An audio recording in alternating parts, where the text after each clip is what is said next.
Behind ranking up, there are 7 fundamentals you absolutely must know. If you can learn how to master all 7, you will climb the ranks like no one else. And you will, with hard work, be able to reach whatever rank you want to accomplish. The problem a ton of talented players encounter is that they master 2 or 3 of the fundamentals to the very highest extent, but suck at the remaining 4, ending in them having an unbalanced skill set that in turn makes them have a lower rank compared to what they actually deserve. Without yapping too much, let's get into the first fundamental. The first fundamental of 7 is aim. But how in the world do you master aim? Do you become better than most from simply just playing ranked a lot? The answer is generally no, and I'll tell you exactly what you need to do to get better aim than, so to say, everyone. Getting good aim comes down to understanding 2 main essentials: repetitions and the quality of those repetitions. If you're someone who only has a few hours to play every week, for example 7 hours,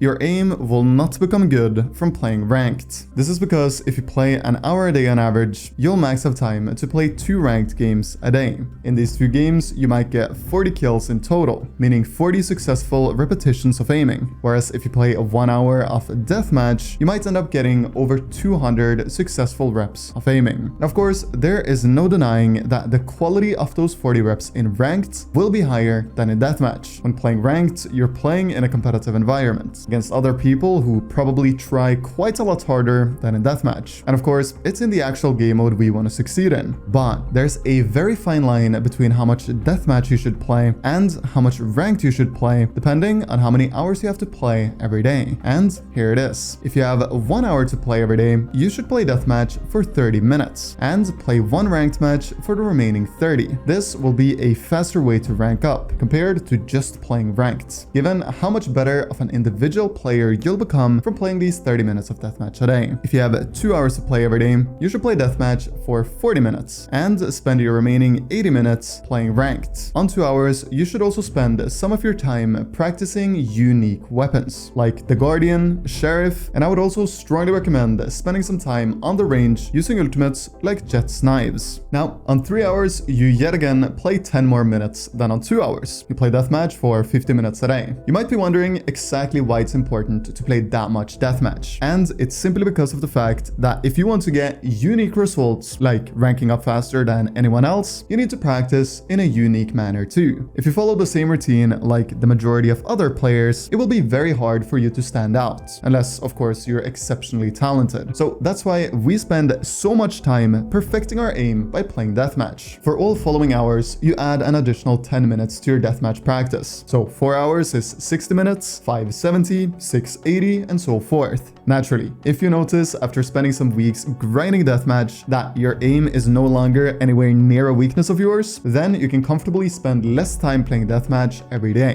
What I currently do is simply warming up with a deathmatch round or 2, and then in between every single ranked match I play, I do at least 1 deathmatch so that I get locked in and ready for my next game. This strategy has actually proved to be very effective in minimizing terrible games. I no longer have those matches where I completely drone out. For the vast majority of my comp games, I stay relatively consistent, and I think that's much thanks to simply just taking a breather between matches. Before moving on, this video is sponsored by CyberGhost VPN. Using a VPN is super smart for a ton of reasons. A VPN is a tool that enables your computer to connect to remote servers from around the world. Your IP address is hidden, allowing you to browse more anonymously, and your entire data is encrypted so that you stay secure when surfing around on the internet. In addition to the obvious security benefits, you can also access loads of great content that isn't available in your country on platforms like Netflix, Hulu, Disney+, Amazon Prime, and many, many more. The beauty of the CyberGhost VPN software is just how easy it is to use. You can virtually travel to 100 different countries like Japan, the US, Brazil by clicking a few buttons. And you can game with friends and other players from around the world. What's also awesome is that with a single CyberGhost VPN subscription, you can protect up to 7 devices simultaneously so that you can share the benefits with friends and family. The software is available on all platforms: Windows, macOS, iOS, Android, and Linux. And by using the link at the top of the description below or the pinned comment, you'll get up to 83% off your CyberGhost VPN subscription and 4 months for free. That's €2.03 a month. You also get a 45-day money-back guarantee if you change your mind and 24/7 support if you have any questions. With over 38 8 million users worldwide and rated excellent on Trustpilot, CyberGhost VPN is your go-to VPN for reliability, security, and of course, affordability. Check it out at the top of the description below or the pinned comment. Now, circling back to the second fundamental, we have movement. And movement is a topic people very often neglect when it comes to practicing. Everyone has heard of one tip when it comes to movement, and that is unbinding crouch when playing deathmatch. And although this is a genuinely good tip to almost automatically become a harder target to hit, there is so much more to mastering movement than not crouching. For example, when peeking an angle, a lot of mid-tier players don't know that you move drastically faster when only holding either A or D on your keyboard, compared to making the mistake of holding W and D or A when peeking. The speed being faster when peeking will make you a much harder target to hit, so obviously a great thing. Learning to peek by only holding A or D can be quite challenging, and it shouldn't be used in every situation. However, if you're hard clearing an angle that people very often play, then following this simple movement tip will up your chances of succeeding by quite a few percentage points. It's also way more effective using only A and D when playing Jet's knives. If you hold W and D, for instance, to strafe sideways, you'll be by no means an easy target to hit, but a lot easier compared to if you strafe that very same angle by just holding D. Doing this with Jet's ult makes you an ultra hard target to hit, and you'll have more than enough time to line up a perfect one-tap when doing this. Another movement flaw that I see from literal immortals too is that they don't wait for their team to push with them. If you're the one entering a site, you need to make sure that your team has the opportunity open to instantly trade you. But a lot of people go in solo and make that job 3 times harder for their teammates. When entering a site, whether it be with Jet, Reyna, or any other duelist, or agent for that matter, look at the map and make sure your teammates are close to you. Because dying as a duelist and not giving your teammates the opportunity for an easy trade is a flaw that makes you a worse player. And as a result, you'll win less ranked games because of this. Understanding what sound you give out when moving is also an easy tip to instantly become just a little bit better. A lot of players start shifting way too early when going for a flank.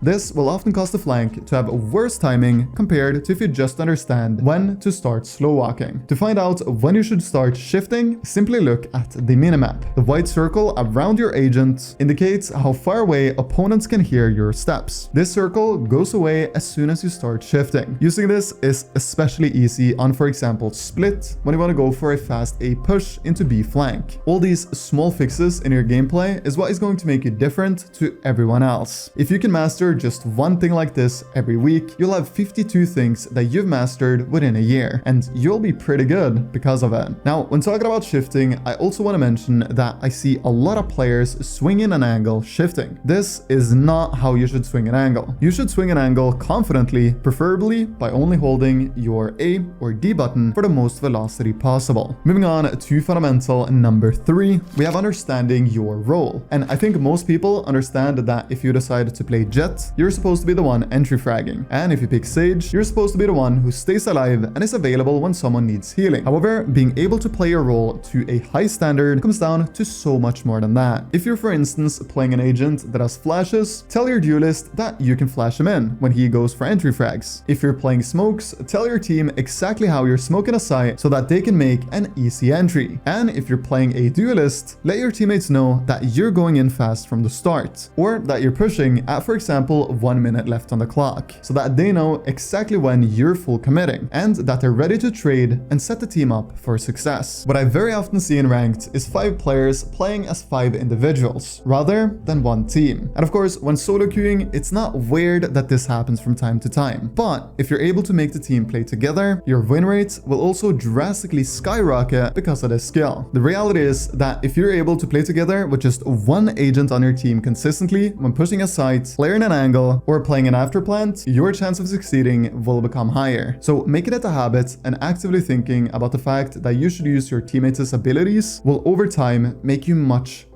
better. This is something that does not come automatically though. You need to force yourself time and time again to tell your Skye to flash you out, or to tell your Astra to smoke a certain position. And the more you do this, the more natural it becomes. And before you know it, you'll have reached a high rank where you're able to consistently perform. The 4th fundamental you need to master is game sense. And in order to improve it, your first step is trusting your intuition. One massive flaw I see in a ton of players who have have a lot of potential is that they don't trust their intuition when, for example, playing a clutch. Let me paint a picture. You're in a 1v2 clutch. In your own head, you're very confident to peek an angle and take a fight versus one of the players you're against. But your team is telling you to play time and play it safe. And because you're just a tiny bit insecure, you listen to your team and don't go for what your intuition tells you. What ends up happening is that you play time and you get run down by both of the players, and your chance of winning is almost at 0. You might get one, but quickly after you get traded by the other opponent. On the other side, if you would have trusted your intuition and not listened to your teammates, you would have gotten the first kill and had a 1v1 to play out. That would have been way easier to win than a 1v2 where you had to play time. In addition to this, if you're inconsistent in how often you trust your intuition, you won't have confidence in trusting it to make the right call for you in important rounds. So in order to improve game sense, I strongly recommend always trusting your intuition. And naturally, in the beginning, chances are you will fail. But if you're someone who already has clocked in a few hundred hours and you play at a relatively high level already, chances are you'll actually be a better player instantly because it is one simple new way of playing. I also gotta note one of the most important tips I've ever received, and that is just because you make a play that doesn't work out, that doesn't mean it wasn't a good play. And I feel like a lot of players have this mindset that if a play works, it's a good play, and if a play doesn't work, it's a bad play. But that is not how improving in Valorant works. You always gotta play a game that has the highest probability to work out. And if you can almost always do that, you'll be a better player than the vast majority. It's really all risk management and acting upon the correct risks without hesitating as soon as you see them. Another key element in getting better game understanding is using your sound properly when listening for footsteps in any situation. One massive mistake players make is having their headset plugged into their aux input on their PC instead of in the USB slot for the same headset. This mistake is possible to make on most popular headsets, like for example the HyperX sets and the Logitech G Pro headsets. So make sure you're always connected via USB and not aux with your gaming headsets. This will make the sound image at least 5 times better. The audio delay on USB is also many times lower than on the aux input, and listening for footsteps will instantly become easier. Now, talking about sound, I also want to mention a slightly controversial take, and that is the fact that if you want to get really good, you should never ever play with music. Now, hear me out, because this may sound crazy. Let's say player A plays 4 hours every day. He plays with music on and is not able to fully focus on the sound when he's playing. So his understanding of where sounds are coming from is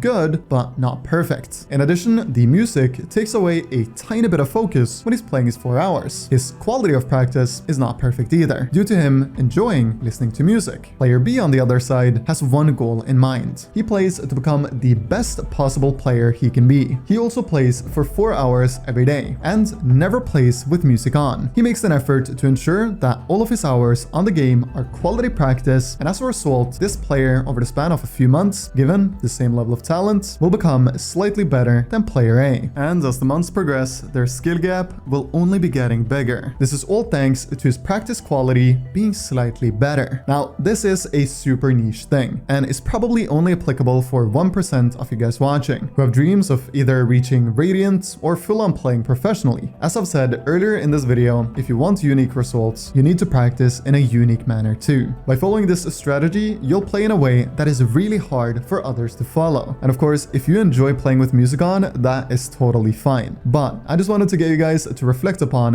whether or not it's worth it for your current situation. Moving on to the 5th fundamental, we have one thing that will set you far apart in the lower ranks especially, and that is being able to master utility. Mastering utility is exceptionally difficult. There are hundreds of lineups you can learn, one-way smokes on, so to say, all the different maps, and spots you can either updraft to or reach with another set of utility that another agent has. But the truth of the matter is that if you follow one very simple learning rule, you'll be able to get top tier utility usage on any one of your favorite agents. You see, when it comes to using using your utility, people think about an agent's utility as one and never look at each of the individual abilities the agent possess. Let me give you an example. Jet is the agent with the most how-to videos on YouTube, and although a lot of Jet's how-to videos include basic information about the smoke, for example, very few videos really go in-depth about this one individual ability, meaning it will be hard to master Jet's smokes from a video alone. So taking some time, if Jet is your preferred agent, to understand 100% how the smokes alone work will be worth it, especially if your goal is Immortal and Radiant. Because I play Jet so much myself, I'll actually give you some simple Jet smoke tips you can follow. Jet's smoke lasts for 4.5 seconds from when it lands. It can be curved if you continuously hold your smoke button by using